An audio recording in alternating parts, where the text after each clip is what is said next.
Ha sido declarada culpable de asesinato en primer grado.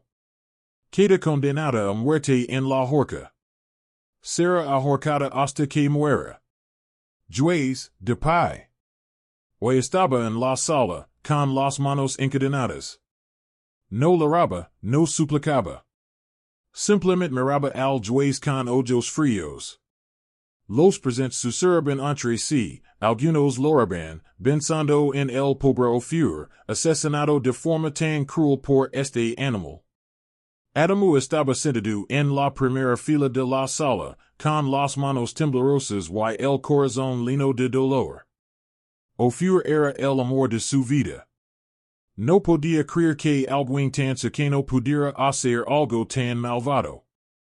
Mientras sacaban away de la sala, Adamu se detuvo a hablar con el agente a la puerta. ¿Cómo pudiste? Tu mejor amiga, Ophir, te quería como a su hermana. ¿Qué clase de corazón tienes? La muerte es un castigo demasiado leve para ti. Rizo para que te pudres en lo más profundo del infierno. Hoy miró a Adamu con el rostro inexpresivo. No había rastro de remordimiento en ella. Finalmente, ella habló, Adamu, déjame decir algo. Yo, hoy, no moriré como un pollo. Volveré y hacer que tu y tu familia paguen por todo lo que me han hecho. Adamu miró hoy y negó con la cabeza. La policía se llevó away a la prisión, donde esperaría el día de su ahorcamiento. De vuelta a casa, Adamu intentó establecerse con su hijo, Prince, y empezar una nueva vida. Se centró en su trabajo y en cuidar de su hijo. Pensa en Ophir, la traición de hoy, el hecho de no poder hacer nada para salvar a su esposa, todo esto lo consumía por dentro. Sentía muchísima lástima por su hijo, Prince, había pasado por demasiado, había visto demasiado a tan tierna edad. Toda la familia aplaudió a Prince por su valencia y el papel que desempeñó al exponer a sus maldades. No fue un camino fácil para Adamu, pero con la ayuda y el apoyo de su familia, sobrevivió cada día.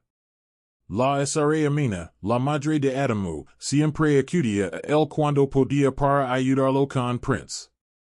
Mientras los Adamu intentaban sanar y seguir adelante con sus vidas, hoy estaba en prisión, esperando el día de su ejecución. Una hoy arrepentida comenzó a hacer amistad con los criminales impedidos de la prisión. Elegía a sus amigos con mucho cuidado y intención. Entre ellos estaban Madame Agnes, condenada por envenenar y matar una familia de 6, Ocon, condenado por asesinato y tráfico de niñas a diferentes países para prostitución, Guayamaca, un conocido secuestrador y ritualista. Todos ellos estaban en el corredor de la muerte, esperando el día de su ahorcamiento. Estos eran los amigos que hoy hizo en prisión. Tenía un motivo muy siniestro, que haría caer Adamu y a su familia de rodillas. Hoy les contó a sus nuevos amigos que la habían acusado injustamente de un delito que no cometió. También les contó que su mejor amiga lo había robado a su hombre y la había incriminado por un crimen del que no sabía nada, para meterla en la cárcel y apoderarse de su matrimonio. Solo quería venganza, aunque fuera lo último que hiciera antes de morir. Madame Agnes sintió muchísima lástima por ella. Entiendo mi situación. Estoy aquí por algo que hice, pero tú, eres innocent. No mereces estar aquí, dijo Madame Agnes. Hoy fingió un grito de Dios te castigará por lo que me hiciste. Dios te castigará, Ophir. Todos sus amigos la rodearon, intentando consolarla. Madame Agnes, la delincuente con más años de cárcel y la acara, líder, de los presos, se aseguraba de que los presos mayores nunca la acosaran. La protegió y luchaba contra cualquiera que intentara intimidarla. No ven que esta joven es inocente, les gritaba a los agresores de la prisión. Si alguno de ustedes la ataca, tendrán que verselas conmigo. Hoy la protegerán bajo la premisa de que era una mujer inocente condenada a muerte. Se ganó la compasión de todos en la prisión, incluidos los guardias. Pronto, hoy sus nuevos amigos comenzarán a reunirse clandestinamente. Siempre les vea en la esquina del patio de la prisión. Todos se preguntaban de qué hablaban. Una tarde fatídica, Adamo acababa de terminar una reunión de negocios cuando vio varias llamadas perdidas de su madre, la Sra. Amina. Estaba preocupado, se preguntaba por qué su madre lo había llamado 35 veces en los últimos 20 minutos. Adamo la devolvió la llamada, y notó la preocupación en su voz. Mamá, ¿qué pasa?, preguntó. Adamo, te he estado llamando desde entonces. ¿Dónde has estado? Mamá, por Dios, sabes que esta hora del día es la más concurrida en mi oficina. ¿Qué pasa? Anoche hubo una fuga en la prisión de máxima seguridad femenina donde hoy espera su sentencia de muerte. Muchos prisioneros se escaparán, hijo mío. YSI hoy se escapará. Tengo miedo. Esa señora es malvada y conoce demasiado bien a esta familia. Nos va a arruinar. Adamo se quedó paralizado, se quedó pensativo unos minutos. Mamá, ¿se escapó hoy?, preguntó. No lo sé, pero he llamado a alguien en la prisión. Todavía están intentando contar el número de prisioneros desaparecidos, aunque algunos fueron asesinados a tiros durante la fuga. Adamo estaba cansado de oír su madre despotricar sin ninguna información sustancial. Mamá, te llamo.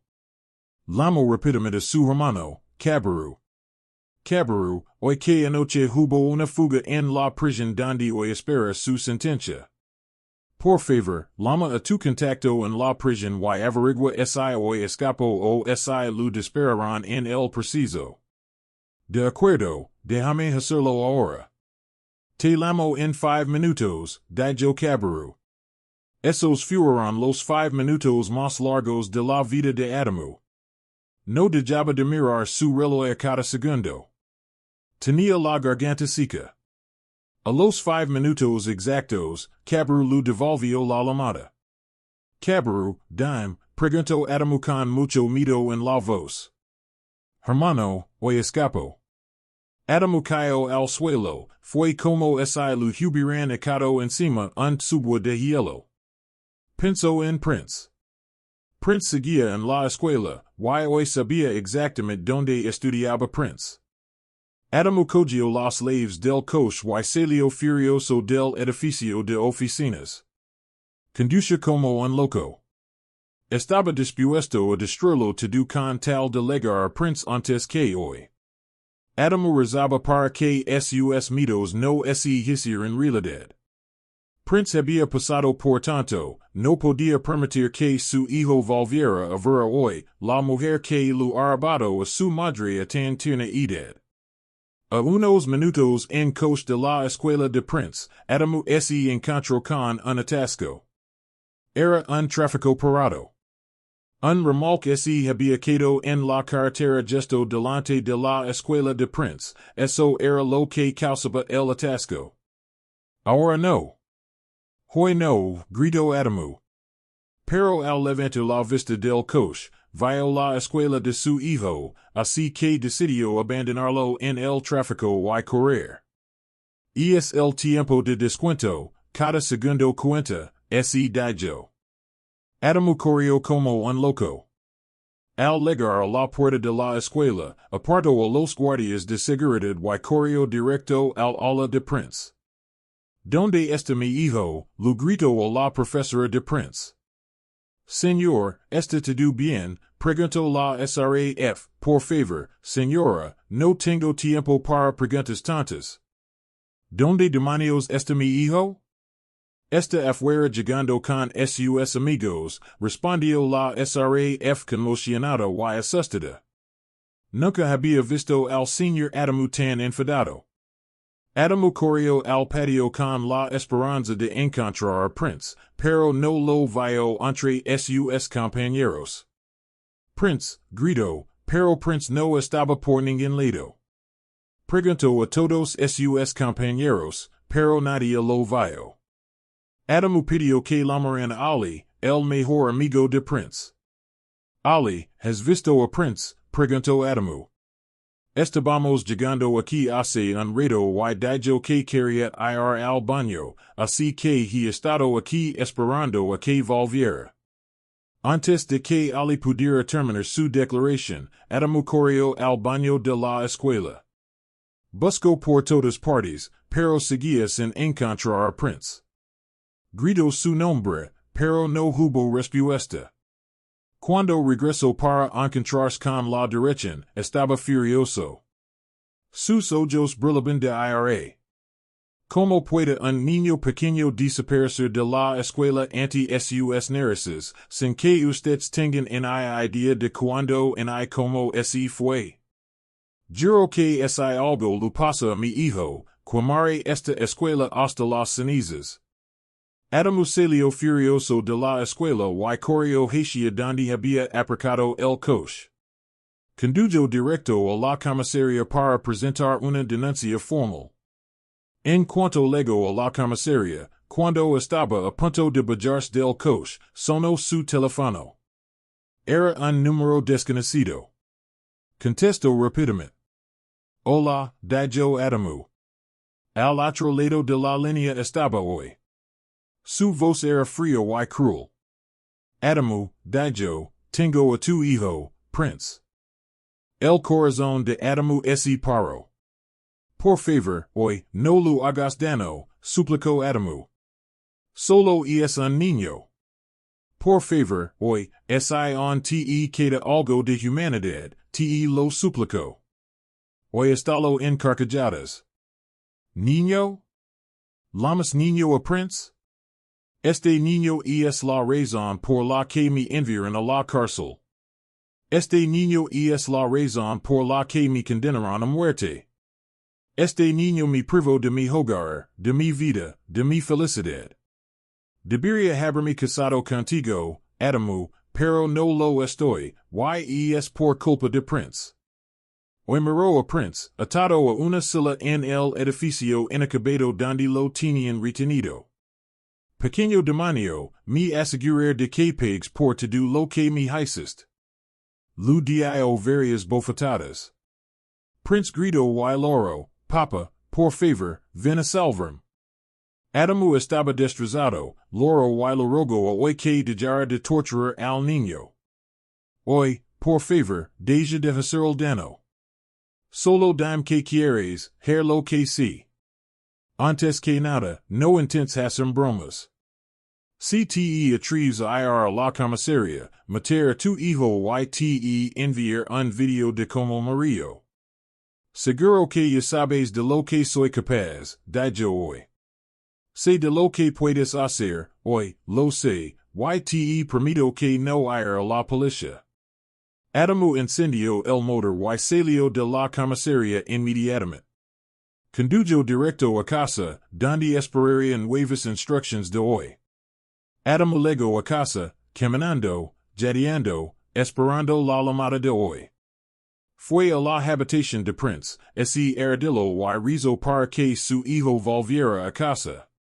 No quería perder a Prince como perdió o fur por culpa de la malvada mujer que se había infiltrado en su casa como un virus. ¿Cómo podía ser tan estúpido? ¿Por qué no le cambió el colegio a Prince? Se culpaba de todo, de la muerte de Ophir, de su desaparición. Unos minutos después, sonó el teléfono de Adamu. Era hoy. Mi esposo, ese burló hoy por teléfono. ¿Qué quieres, por favor? Preguntó Adamu, ya agotado por el tormento emocional. Te dar lo que quiero, cerdo. Quiero la mitad de tu patrimonio en efectivo. Conozco tu fortuna, Adamu, así que por favor no. No me hagas bromas. Si intentas enganarme, Prince Moraira.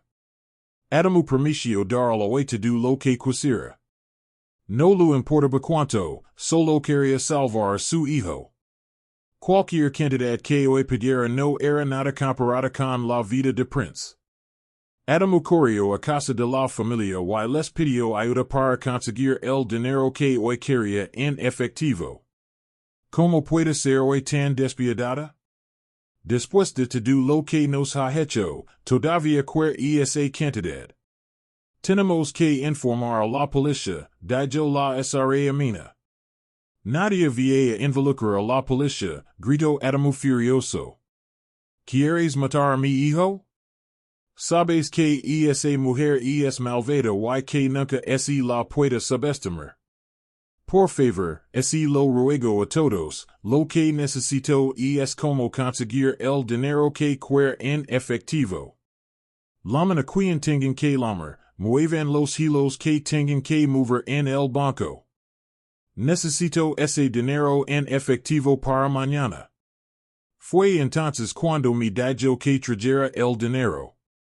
¿Hay alguna forma de llamarla? De Jimmy Pazer, sé que me respeta, dijo la SRA Amina. Mamá, no sé cómo contactarla. Me llama a un número desconocido. Esperemos a ver si vuelve a llamar. Todos en la familia de Adamu esperaban una llamada de hoy, pero no llegó. A las 12 de la noche, hoy llamó. Adamu se apresuró a contestar. Hola. Hoy, por favor, mi mamá quiere hablar contigo. La siguiente voz que oyó hoy fue la de la SRA Amina. Hija mía, por favor, escúchame. ¿Quién es tu hija, vieja bruja? No vuelvas a llamarme hija en tu vida. La misma hija que enviaste a la cárcel a morir como una gallina. Sé lo que es importante para ti y es este pequeño demonio atado aquí. Deja de finger y devuelve el teléfono a tu hijo. Necesito mi dinero mañana. Si alguno de ustedes intenta llamar a la policía, la última vez que vieron a Prince será la última vez que lo ven. La SRA Amina sabía que era un callejón sin salida. Lu devolvió el teléfono a Adamu. El dinero estará listo mañana. Por favor, cumplo con todas las instrucciones, por favor, te lo ruego, suplicó Adamu. Bien, respondió hoy. Tienes un bolígrafo y un papel. Anota esta dirección y ven con el dinero mañana solo Ali. Adamu accedió a hacer lo que hoy lo había ordenado. El día siguiente fue el gran día. El dinero estaba listo, apilado en una gran bolsa. Adamu lo guardó en el maletero y condujo directo a la dirección. Sin que él lo supiera, su padre, Alhaji Danuma, anotó la dirección en secreto esa noche y había enviado a algunos policías a pasar desapercibidos en la zona y esperar la llegada de Adamu. Conoce demasiado bien hoy como para creer que no haría daño a nadie.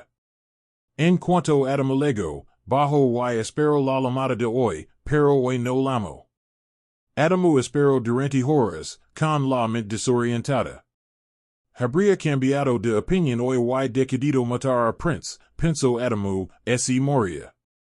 La policía estaba cerca, observando, esperando a que hoy hiciera algo antes de tomar represalias.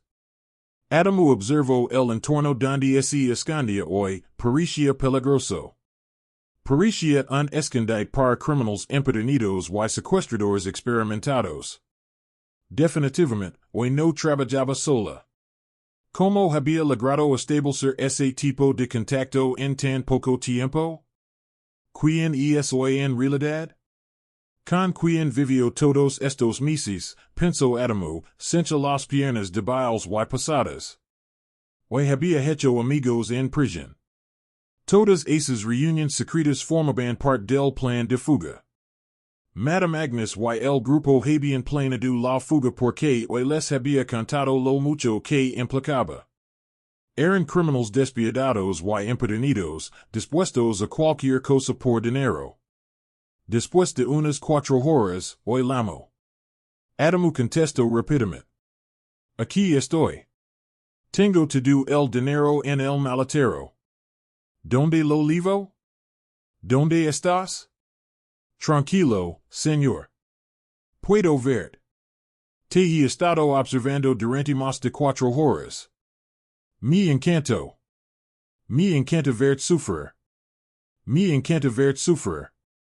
Adamu sabía que hoy era una bestia, pero tenía que mostrarse tranquilo porque ella tenía la sartén por el mango, la vida o la muerte de su pequeño dependía de hoy. Mira a tu derecha, dijo hoy. Adamu miró y vio hoy de pie junto a un edificio desierto. Lavaba a prince de la mano. El niño parecía asustado y débil, con el uniforme roto y sucio, y los ojos rojos de tanto llorar. En cuanto vio a su padre, quiso correr a su encuentro, pero hoy lo detuvo. No tan rápido, pequeño, vuelve aquí. ¿Dónde está el dinero? Gritó hoy. Adamu lo informó hoy que el dinero estaba en el coche. Abrió el coche lentamente y sacó la bolsa con el dinero. Hoy, he trató todo lo que me pediste, deja ir mi hijo, lo temblaba la voz. Baja la bolsa y alejate, luego podrás tener a tu hijo. Adamu obedeció. Dejó caer la bolsa al suelo y retrocedió unos pasos. De repente, una mujer alta y corpulenta, Madame Agnes, llegó y la levó. Adamu tenía razón, hoy no estaba trabajando sola. Adamu quiso correr hacia Prince después de que Madame Agnes le quitara la bolsa, pero no quería provocar a hoy. Hoy soltó a Prince y lo empujó hacia adelante. Ve con tu padre, Carino, su voz fingía amabilidad. Prince corrió tan rápido como sus diminutas piernas lo permitieron. Adamu abrió los brazos, con los ojos llenos de lágrimas, esperando abrazar a su hijo. Antes de que Prince pudiera alcanzar las manos extendidas de su padre, un fuerte bam golpeó el aire. El corazón de Adamu se paró y abrió los ojos de par en par, conmocionado. Miró hacia abajo y vio a Prince en un charco de su propia sangre. Hoy lo había disparado. No, gritó Adamu, sosteniendo el cuerpo sin vida de su hijo. Prince gorgoteaba sangre por la espalda, sus ojos se cerraban. No podía hablar, tenía lágrimas en los ojos. Antes de que hoy pudiera dar un paso más, aparecieron policías de la nada. Suelta el arma, gritaron. Hoy quiso correr, pero era demasiado tarde. La policía abrió fuego, acribillándola hasta que se desplomó en el suelo, sin vida. A Adamu no le importaba lo que sucedía a su alrededor, solo podía pensar en Prince. Hijo, por favor, quédate conmigo, gritó mientras sostenía el cuerpo inerte de su hijo en brazos. La policía acudió a toda prisa, pidió una ambulancia y se llevó a Prince al hospital. Adamu permaneció sentado a su lado todo el tiempo, sosteniendo su pequeña mano y rezando para que su hijo sobreviviera. Por favor, Prince, no me dejes. Te lo ruego. No puedo perder también, susurró. El viaje al hospital fue el más largo de la vida de Adamu. Tantas veces deseo poder dejarse llevar por el volante del conductor de la ambulancia. Por favor, conduce más rápido. Mi hijo está perdiendo mucha sangre, gritaba a intervalos. En cuanto llegaron al hospital, los médicos llevaron a Prince a cirugía. Tuvieron que extraer la bala antes de que lo hiciera más daño. Fue una espera larga y agotadora. Adamu pasaba por el pasillo del hospital, esperando noticias. Preguntaba a cualquier enfermera que pasara por su lado sobre el estado de su hijo. No recibía ninguna garantía, algunas lo miraban con lástima, otras ignoraban sus preguntas y seguían con sus asuntos.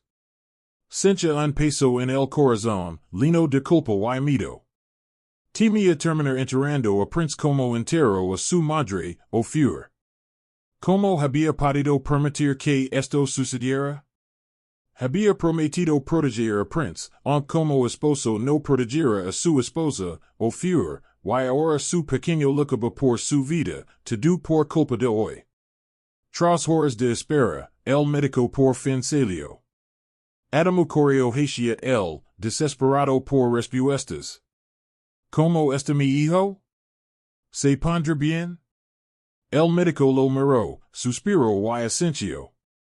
La bala no impactó ningún órgano vital, pero estuvo cerca.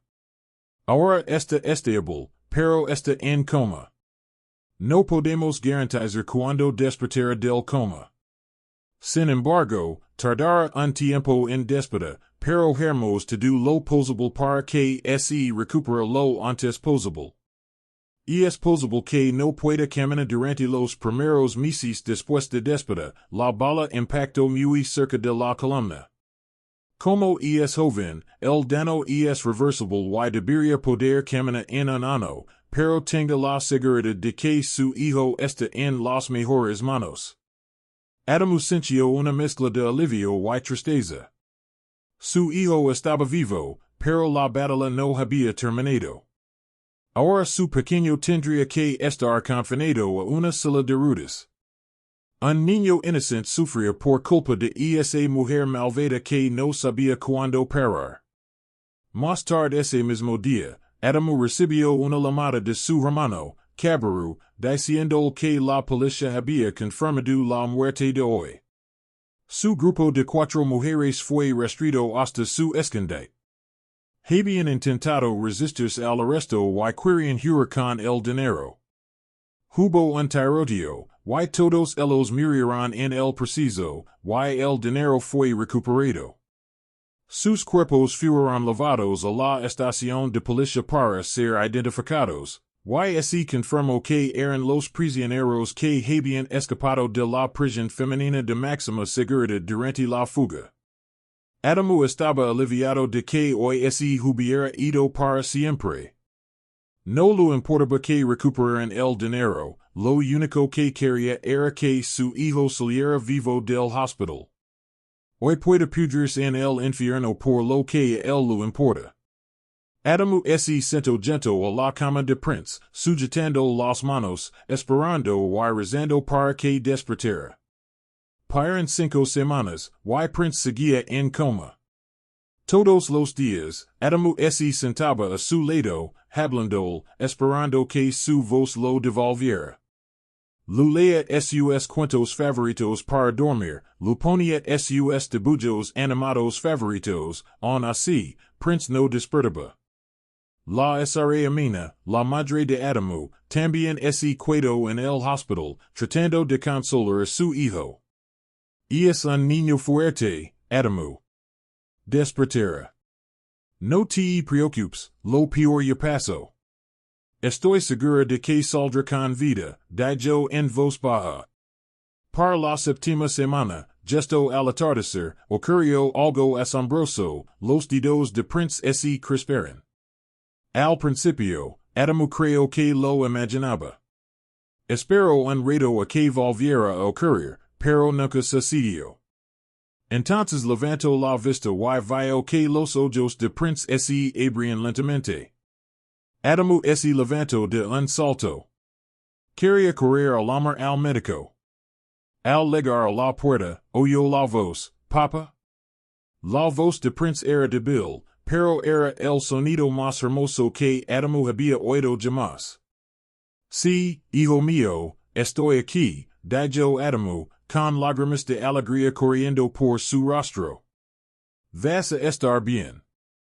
Estoy muy orgulloso de ti». Prince seguía débil. El médico entró, le hizo algunas pruebas y confirmó que podría irse a casa en unos días. Se compró la silla de ruedas y, en una semana, Prince pudo irse a casa. Prince regresó en silla de ruedas. Aunque Adamulu habría encantado que su hijo saliera del hospital con ambas piernas, al menos estaba vivo y sin duda se recuperaría. Los Adamu dieron la bienvenida a su hijo y a su nieto, organizaron una fiesta para la llegada de Prince. Adamu agradeció a su padre por enviar a la policía, probablemente hoy también lo habría matado ese día.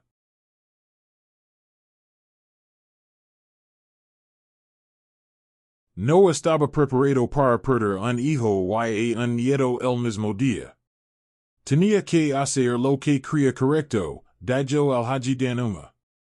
Prince se recuperaba rápidamente. Con el amor y el apoyo de su familia, pudo ponerse de pie en 5 meses, y en 10, por fin pudo caminar y desplazarse por sí solo. Mientras Prince se recuperaba, Adamu se dio cuenta de que necesitaban un nuevo comienzo. Habían sucedido demasiadas cosas, y los recuerdos de la muerte de Ophir y la traición de hoy los atormentaban a ambos. Adamu tomó una decisión, se llevaría a Prince lejos, a un lugar donde pudieran vivir en paz y olvidar el dolor del pasado. Mama, lo dijo Adamu un día a la SRA Amina, he decidido del país. Prince y yo necesitamos empezar de nuevo. Necesitamos sanar. Mi hijo ha pasado por demasiado.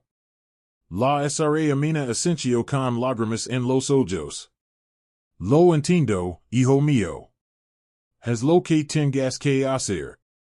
Apoyo tu decisión.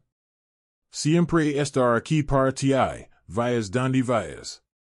Adamu empacó sus cosas y reservó un vuelo a un nuevo país. Al dejar atrás la ciudad, Adamu sintió que se le quitaba un peso de encima. Había perdido tanto, pero aún tenía a su hijo. Juntos, reconstruirían sus vidas y encontrarían la felicidad. Prince se sentó junto a la ventana del avión, mirando las nubes. Papa, ¿seremos felices en nuestro nuevo hogar? Preguntó. Adamu sonrió y asintió. Sí, hijo mío, seremos felices. Nos tenemos el uno al otro, y eso es todo lo que importa. Te quiero, Papa, dijo Prince, con los ojos brillantes de esperanza y alegría. Comparte con tu familia y amigos y suscríbete a mi canal. Nos vemos en mi próxima historia. Adiós.